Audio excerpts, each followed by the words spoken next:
하둘셋. 안녕하십니까. 사마이럴입니다. 정재환 교수님자 제7판 신헌법입문 285페이지 로마자 6번 기본권 제한 법률의 한계 보였습니다. 사마이럴 TV 제일자 추천을 부탁드리고 유튜브 구독을 권합니다. 1번의 한계의 앞에서 본 우리 회계보호의 원칙, 기본권 제한 법률이 갖춰야 할 요건인 일반성, 추상성, 명확성의 요건 등도 한계의 문제이다. 여기서는 그 외에 중요한 한계 원칙인 비례 원칙, 본질적 내용 침해 금지 원칙 등을 별도로 하나의 항목으로 묶어서 고찰한다. 비례의 원칙, 과잉 금지의 원칙, 개념, 기본권 제한 사유인 국가의 안전보장, 질서유지 또는 공공복리를 위하여 필요한 경우라고 하더라도 무조건 기본권 제한이 가능한 것이 아니라 그러한 목적이 부합되고 그 목적을 부합할 수 있는 효과를 가지는 제한 방법을 강구해야 하며 그 제한의 필요성의 정도에 상응한 정도의 제한만 하며 가능한 한 필요 최소한의 기본권 제한을 그쳐야하고 기본권 제한으로서 어느 공공의 이익이 제한당하는 개인의 이익보다 많아야 한다는 원칙을 비례 원칙이라고 한다. 과잉금지 원칙. 이거 잘 안 헤어지는데요. 키워드 위주로 정리하시면 좋습니다. 이 원칙은 기본권을 제한함에 있어서 가장 중요한 한계를 설정하는 원칙이다. 실제 우리 헌재가 기본권 제한의 한계를 일탈했는지 여부를 판단하는 심사에서 비례 원칙을 적용하여 심사한 판례들이 많다. 양가리고의 헌법적 근거, 비례 원칙의 근거로 기본권의 본질에서 차지하는 설, 법의 일반 원칙의 하나라고 보는 설, 법치국가 원리설, 평등 원칙을 근거로 한다는 설 등이 있을. 잠깐만요. 일단 학설 좀 이거 표시하겠습니다.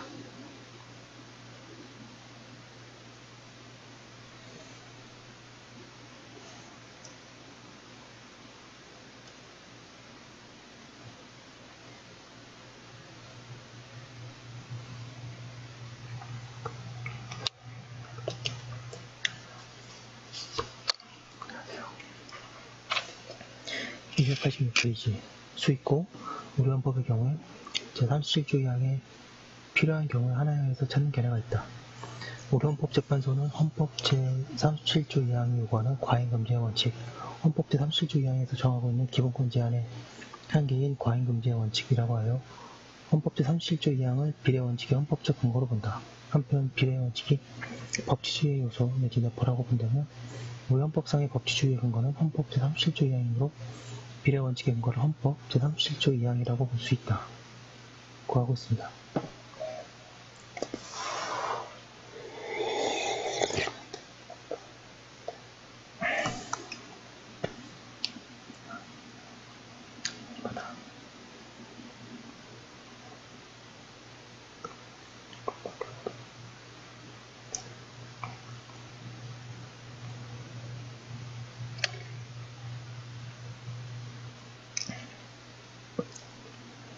양가로 한 번에 비례 원칙의 요소, 과잉금지 원칙의 요소, 학설로는 비례 원칙의 요소들을 나름대로 정립하는 견해도 있다. 우리 현재는 사요소설을 확립하고 있다.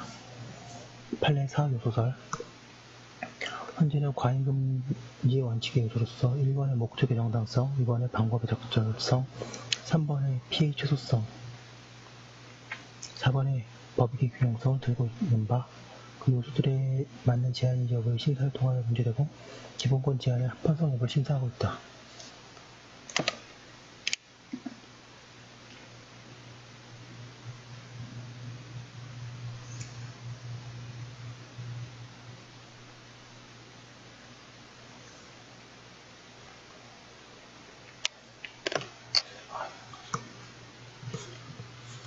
예, 안녕하십니까. 사마열혈입니다. 예, 열공모두님 반갑습니다.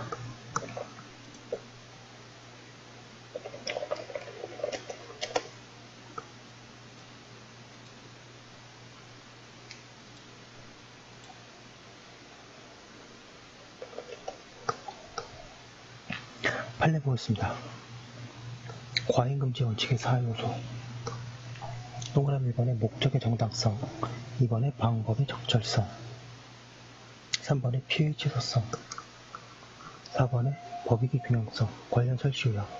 국가 작용 중에 특히 입법 적용에 있어서는 과잉금지 원칙의 원칙이라고 하면 국가가 국민의 기본권을 제한하는 내용의 입법 활동을 함에 있어서 준수해야 할 기본 원칙 내지 입법 활동의 한계를 의미하는 것으로서 국민의 기본권을 제한하려는 입법의 목적이 헌법 및 법률의 체제상 그 정당성이 인정되어야 하고 그 목적의 달성을 위하여 그 방법이 효과적이고 적절해야 하며 입법자가 선택한 기본권 제한의 조치가 입법 목적의 달성을 위하여 설사 적절하다 하더라도 가능한 한 보다 완화된 형태나 방법을 모색함으로써 기본권의 제한은 필요한 최소한도에 그치도록 하여야 하며 피해의 취소성, 그 입법에 의하여 보호하려는 공익과 침해되는 사익을 비교 협력할 때 보호되는 공익이 더 커야 한다. 법익의 균형성은 법치국가의 원리에서 당연히 파악되는 헌법상의 기본을 위한 하나의 비례의 원칙을 말하는 것이다 라고 하고 있습니다. 반가로 2번에 판례 이론에서의 각 요소의 법리 이해. 동그라미 2번에 목적의 정당성, 기본권을 제한하는 목적이 정당하여야 한다.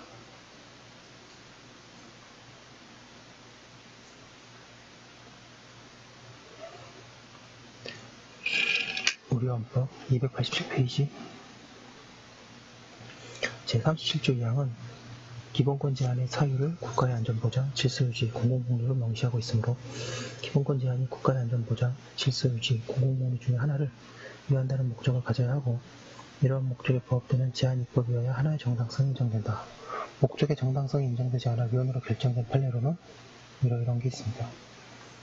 동그라미 2번에 방법의 적정성. 방법의 적정성이란 기본권 제한의 목적을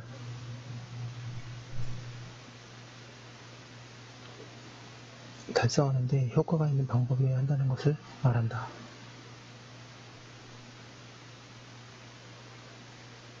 즉, 목적과 방법 간의 관련성을 가지는가, 그 방법이 그 목적을 실현할 수 있는 가능성을 가진 것인가 하는 문제이다. 그 방법이 목적 달성 가능성을 가지면 이 방법의 적정성은 갖춘 것이고 기본권 제한을 가장 적게 가져오는지 여부는 묻지 않는다. 즉, 제한의 정도, 피해의 정도가 가장 큰 방법이나 가장 적은 방법이나 모두 방법의 적정성은 있다고 보게 된다.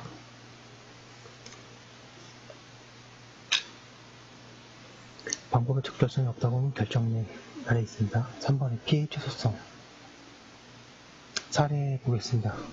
A는 자신이 하고 있는 영업을 규제하는 법률이 의무로 보고 있는 보고를 기한을 하루 넘겨하였고 그로 인해 관할 행정처의 업무가 하루 정도 지체되었다. A로서는 처음 있었던 경미한 행정의무의 불이행이었다. 하지만 A는 이 일로 인해 위 법률의 규정에 따라 8달 동안 영업을 정지하라는 행정처분을 받았다. A는 어떠한 헌법적 원칙을 제시하면서 이 행정처분의 유연성을 가진다고 주장할 수 있을 것인가?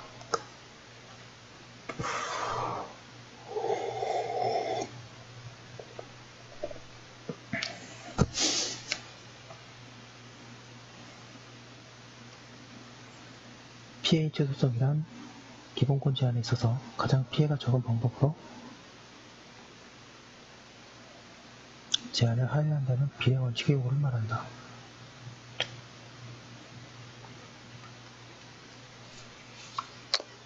비례 원칙은 가능한 한 기본권 제한을 억제하고 최소한에 그치도록 하는 것이므로 비례 원칙에서 피해 288페이지 최소성이 특히 중요하다. 통상 피해의 최소성의 충족 여부는 기본권 제한 목적의 달성을 필요한 범위에 그쳤는지 여부, 기본권 제한 목적의 달성을 가능하게 하는 방법으로서 보다 피해가 적은 다른 방법, 즉 대안이 있느냐를 살펴봄으로써 판단되어진다. 예를 들어 위법행위에 대한 제재를 가하여 기본권 제한을 가져오는 경우 고위법성이 약한 정도인가 강한 정도인가 하는 경우에 따라 제재의 정도도 상응하여 비례적으로 가해져야 하는데 경미한 영업의무 위반에 대해 경고처분 정도로 충분한 제재가 됨에도 강한 영업정지 처분을 하는 방법의 적정성은 가지겠지만 피해 최소성을 갖추지 못한 것이다. 이 사례 12에서 경미한 위반에 6달이라는 강한 제재가 가해지도록 하였으므로 그 외에 특별한 사유가 있어 6달의 영업정지를 하도록 하는 것이 아니라 라면 피해체 소송을 위반한 것으로 볼 수 있다. 피해체 소송 위반의 인정의 몇 가지 결정례, 신체 과잉 수색행위, 개구의 상시적 작용, 완화된 방법의 존재, 포괄적 금지, 필요적 제재, 필요적 몰수. 동그라미 4번의 법익의 균형성. 법익의 균형성이란 기본권으로 얻어지는 공익이 기본권 주체 사익이 잃게 되는 사익보다 커야 함을 말한다. 제한으로 얻어질 공익이 크지 않은데 기본권 주체에게 사익을 희생하라고 강조할 수는 없을 것이다. 법익의 균형성 심사에서 비교되는 공익과 사익 각각의 크기를 측정하는 것이 객관적이어야 할 것이다. 법익 균형성에 대한 판단례는 많다. 위반 인정에 이어서 참고. 양가로 4번 헌법재판에서의 적용 심사의 정도. 현재 판례에서 비례 심사를 행하는 경우가 많으나 헌재는 기본권 종류에 따라 합리성 심사인 완화 심사에 그치고 사효소 비례 원칙 심사에 엄격 심사를 하지 280페이지 않는 경우도 있다. 헌재는 비례 심사를 하는 경우에도 그 밀도를 달리하기도 한다. 3번의 신뢰보호 원칙. 어느 국민의 기본권을 제한하는 공권력 행사가 있게 되면 그동안 형성된 법관계에 대한 신뢰에 손상이 올 경우가 있다. 따라서 기본권 제한에 있어서 이러한 신뢰를 가능하게 보호해야 하고 이러한 보호 의무는 기본권 제한에 있어서 한계를 구성하는 원칙이다.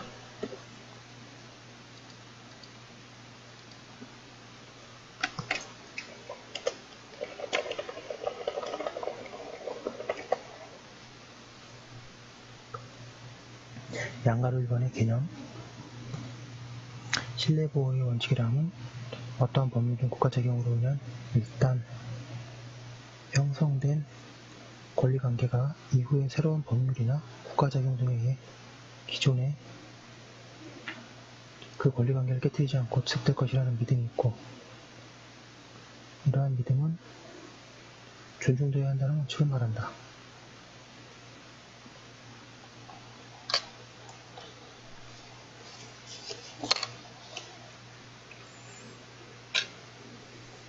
양가로변의 근거, 법치주의에서의 파생. 우리 현행 헌법에서 신뢰보호 원칙을 직접 명시하고 있는 규정은 없다. 신뢰보호는 기존의 법률 상태의 보장, 존속을 기대하는 것이므로 신뢰를 가지는 주체에 대해서 법적 안정성을 의미한다. 법적 안정성은 법치주의에 기초라는 점에서 신뢰보호 원칙은 법치주의에 근거한다고 본다. 우리 현재도 신뢰보호 원칙이 법치주의에서 파생된다고 본다.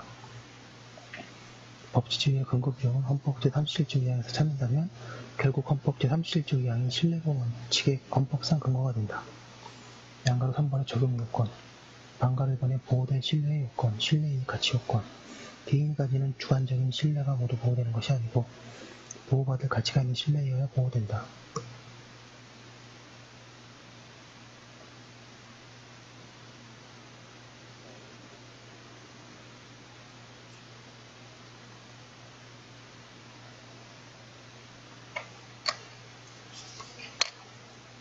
따라서 신뢰보호 원칙이 적용되기 위해서는 보호가치가 있는 신뢰이익인지부터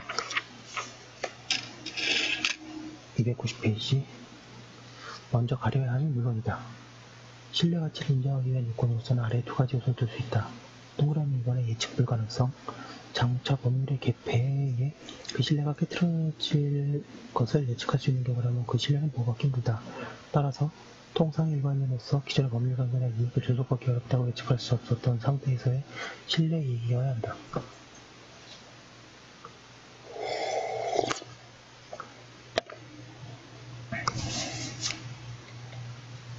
동그라미 2번에 법률이 신뢰나 기대를 가지도록 의도하였거나 또는 위반시킨 결과로서 신뢰나 기대가 형성되었을 것을 요한다. 현재도 개인의 신뢰이익의 보호가치를 정함에 있어서 이 1, 2와 비슷한 기준을 제시하여 판단한 바 있다. 예측 불가능성을 인정하여 위헌으로 판단한 결정례, 국세 관련 경력 공무원에 대한 세무사 자격 자동 부여제의 폐지, 특허청 경력 공무원에 대한 변리사 자격 자동 부여제 폐지에 대한 헌법 불합치 결정. 동그라미 2번에 유인승, 벤형 화물 전용차 운송 사업에 대한 승차 정원 제한, 화물 제한에 대한 한정위원 결정. 반면에 조세 우대 조치의 축소 등에 대해서는 부정적인 입장이다. 국가에 의해 유인되거나 부여된 신뢰임을 인정한 결정례, 국사 관련 경력 공무직에 대한 세무사 자격 자동부여제의 폐지로 인한 신뢰침해. 방가로 2번에 신뢰보호 원칙 위반 여부의 판단 기준. 동그라미 1번에 이익형량. 공법에서 신뢰보호의 인정 여부는 일반적으로 이익형량의 방법에 따라 판단된다.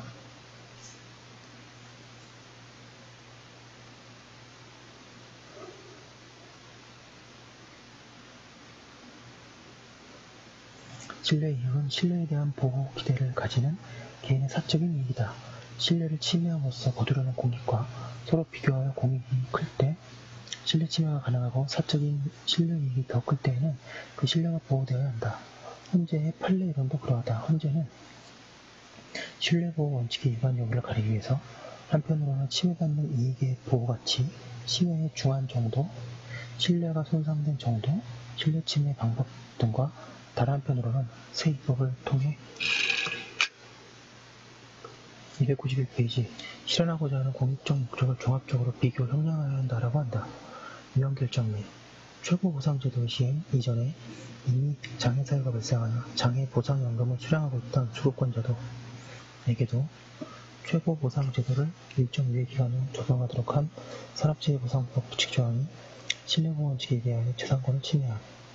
동그라미 2번에 유예 규정의 설정, 종이나 해오령 활동을 일정 기간 그대로 수행할 수 있게 유예기간을 두거나 병과 규정을 둔 경우에는 신뢰 침해가 원화된다. 헌재도 유예기간의 설정, 경과고치 여부 등에 대해 살피는 판단을 하고 있다. 양가로 4번에 신뢰보호 원칙과 소급표 문제. 소급표에 대한 기본권 제한은 기존의 법률관계를 파괴하는 것이기에 신뢰를 깨뜨리는 결과를 가져오므로 신뢰보호 원칙은 소급표 입법에서 많은 문제되고 관련성이 크다. 양가로 5번에 신뢰보호 원칙에 위반한 것으로 판단한 결정이다. 동그라미 1번에 귀책 사유의 의미를 불문하고 후임자 임명으로 국회 공무원을 면직시키도록 한 국가보호 위법 부칙 규정. 동그라미 2번 조세관문규제법 부칙조항 등 법 시행 이전에 당해 자본 증가에게 잔존 증가 소득 공제기간에 대하여 적용하는 것. 동그라미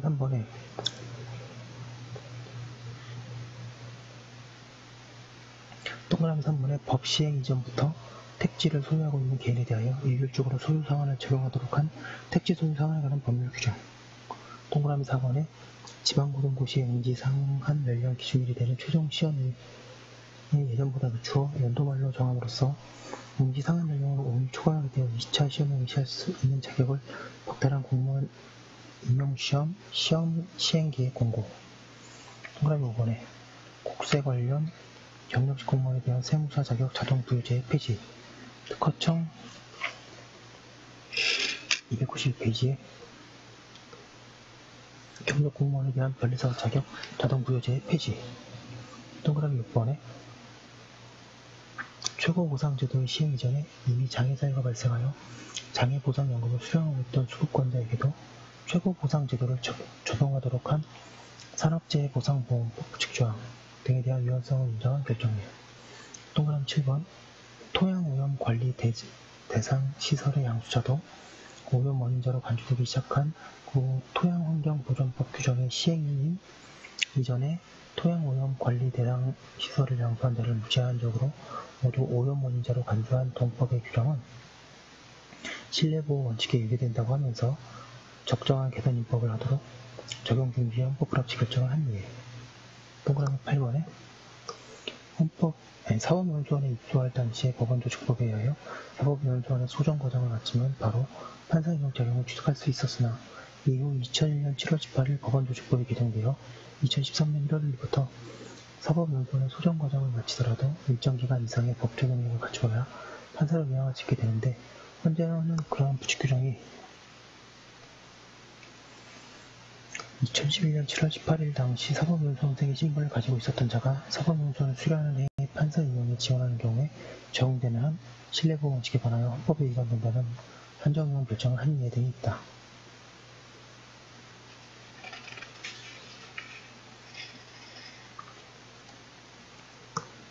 4번에 소급표에 의한 기본권 제한의 문제. 양가로 1번의 개념과 근거, 방가로 1번의 개념. 이미 완성된 법률관계나 사실관계를 사회의 국가가 새로운 법률이나 행정작용으로 거슬러 올라가 변화시키는 것을 소급이라고 한다. 소급표의 금지는 법적 안정성을 유지하기 위한 것이다.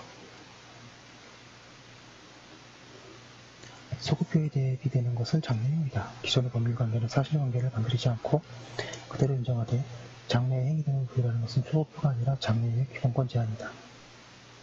방가로 2번의 근거, 참정권과 재산권에 관해서는 그 소급표 금지의 원칙을 헌법 제13조가 명시적으로 규정하고 있다. 참정권, 재산권 외에 기본권 제한에 있어서도 소급표 금지 원칙은 적용되어야 할 것인가? 그 헌법적 근거는 법치주의에 있다. 293페이지.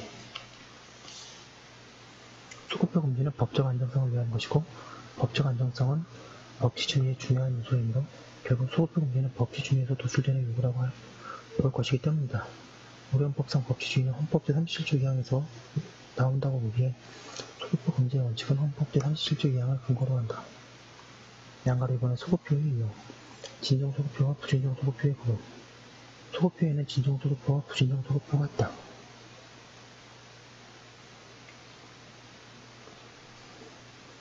진정소급표는 과거에 그 형성이 시작되어 이미 완성된 사실상태나 법률관계를 후에 새롭게 개정된 법률 등 새로운 국가작용으로 번복 내지 변경하는 효과의 소급표를 말한다.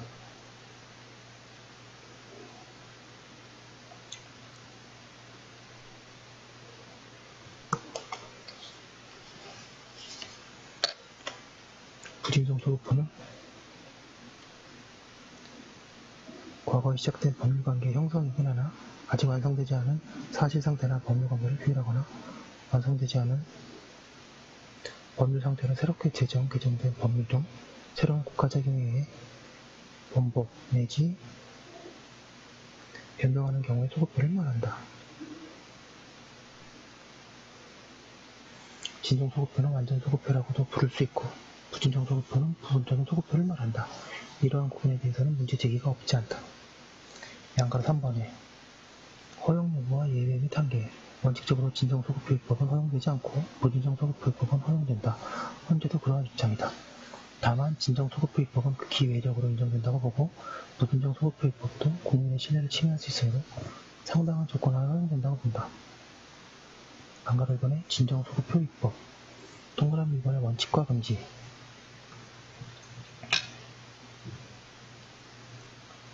진정소급표의 경우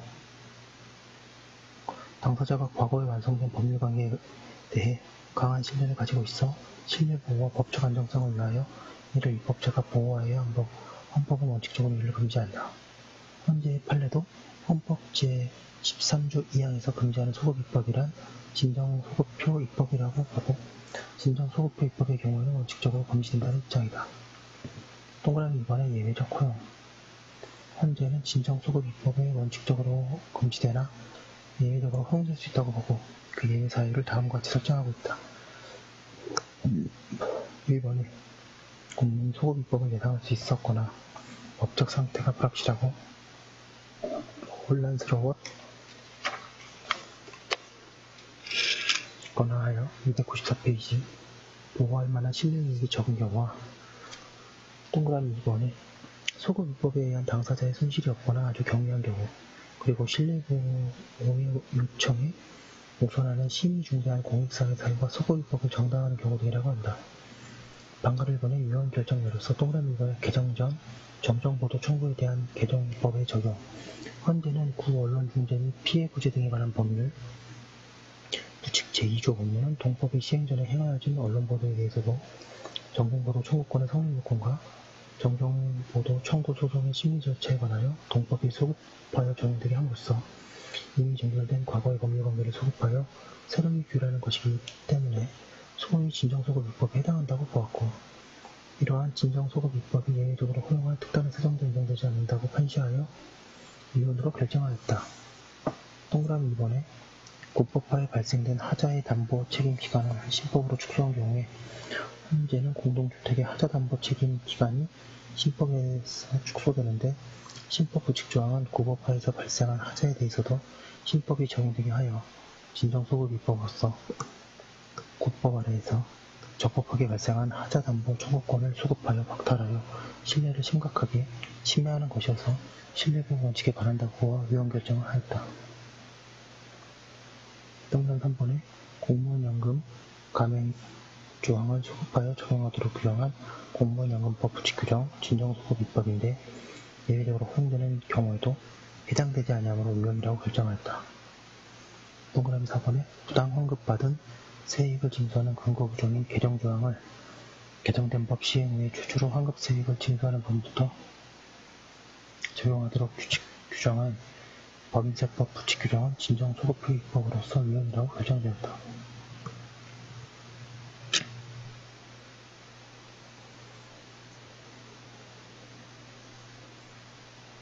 방가동화자 2번에 화편 결정례로 현재는 침해재산을 취득, 증여 등 원인행위 시에 국가의 소유로 하도록 규정한 친일반민족 행위자 재산의 부가 귀속에 관한 특별법이 규정이 진정소급입법이지만 소급입법을 예상할 수 있었던 예외적인 사안이고 진정소급입법을 통해 침해되는 법적 신뢰는 심각하다고 볼 수 없는 데 반해 이를 통해 달성되는 공익은 중대성은 압도적이라고 할 수 있으므로 진정소급입법이 허용되는 경우에 해당한다고 봐 합헌이라고 보았다.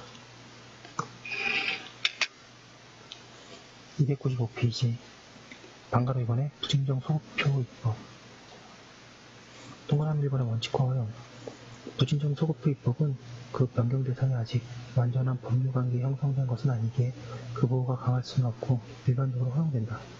동그라미 2번의 한계 부진정소급표 입법이 원칙적으로 허용될 수 있는 입법이더라도 헌법적 원칙들을 위반해서는 아니 되는 한계가 있다. 부진정소급표의 기본권 제한 입법도 평등원칙을 위반해서는 아니 되고 비례의 원칙을 준수하여야 하며 기본권의 본질적 내용을 침해할 수는 없다. 특히 부진정소급표 입법으로 인한 신뢰 파괴 문제가 발생하는데 위에서 본 신뢰보호 원칙의 적용 범위는 비교 형량에 의해 해결해야 할 것이고 일정한 유예 기간 등을 두어야 한다. 헌재도 같은 입장이고 신뢰보호 원칙 심사가 장래 입법에 비해서 더 강화되어야 한다고 본다. 295페이지 5번 기본권의 본질적 내용의 침해 금지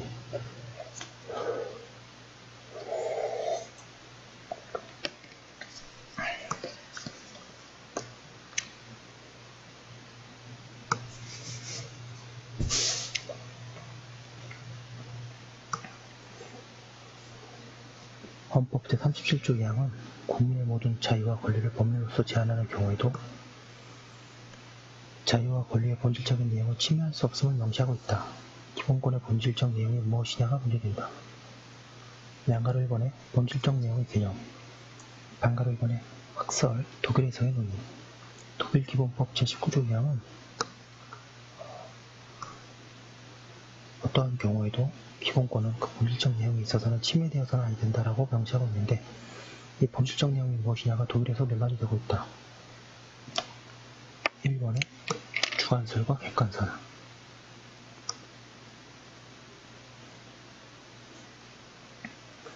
본질적 내용의 규정이 보호하고자 하는 대상이 무엇이냐에 따라 주관설과 객관설로 나눠지고 있다.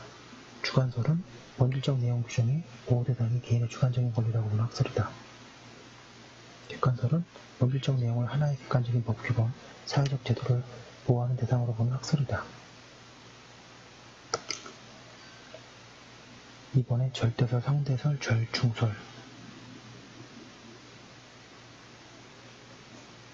기본권의 본질적 내용이 있다면 그것은 고정적인지 아닌지에 대해서 절대설, 상대설, 절충설 등의 견해가 대립된다. 절대설은 기본권의 본질적 내용이 고정적이라고 보는 입장이다. 본질적 내용은 핵심은 저기 296페이지 저기 근본적인 요소로서 상황에 따라 달리 나타난 것은 아니라고 고정적이고 어떠한 경우에도 이 요소로 훼손될 수 없는 내용이라고 본다. 상대설은 본질적인 내용과 범위는 기본권 등마다 그리고 상황에 따라 유동적인 것으로 보고 본질적 내용인지 여부는 비례 원칙 등의 적용으로 판단하고 해결해야 한다는 입장이다. 절충설은 양자의 입장을 함께 고려하는 중간적인 입장이다. 반가르번의 우리 헌법재판소의 판례. 우리 현재는 위 절대설과 상대설 중 어느 설을 취하는지 명시적으로 밝힌 바는 없다. 판례 중에는 절대설적 입장을 취하는 것으로 보이는 것도 있었고 상대설적 입장을 취하는 것으로 보이는 것도 있었다. 동그라미 2번의 절대설적 판례. 우리 현재는 토지재산권의 본질적인 내용이라는 것은 토지재산권에 해기되는 실질적 요소 내지 근본 요소를 뜻하며 따라서 재산권의 본질적인 내용을 침해하는 경우라고 하는 것은 그 침해로 사유재산권이 유명무실해지고 사유재산 제도가 형이화되어 헌법이 재산권을 보장하는 궁극적인 목적을 달성할 수 없게 되는 지경에 이른 경우라고 할 것이다. 라고 판시한 바 있다. 이와 같은 판시는 해기되는 실질적 요소 내지 근본 요소, 유명무실해지고 형이화 등의 본질적 내용을 나타내고 있어서 절대설적인 입장을 보여주는 것이라고 할 것이다. 동그라미 2번은 상대설적인 판례. 현재는 사형제도에 대한 합헌결정에서 상대설을 취한다고 명시적으로 밝히지는 않았으나 사형이 비례의 원칙에 따라서 최소한 동등한 가치가 있는 다른 생명 또는 그에 못지아니한 공공의 이익을 보호하기 위한 불가피성이 충족되는 예외적인 경우에만 정된 한 그것이 비록 생명을 빼앗는 형벌이라 하더라도 헌법 제37조 2항 단서에 위반되는 것으로 볼 수는 없다 할 것이다 라고 하여 상대설을 취한 것으로 보이는 설치를 한 바 있다.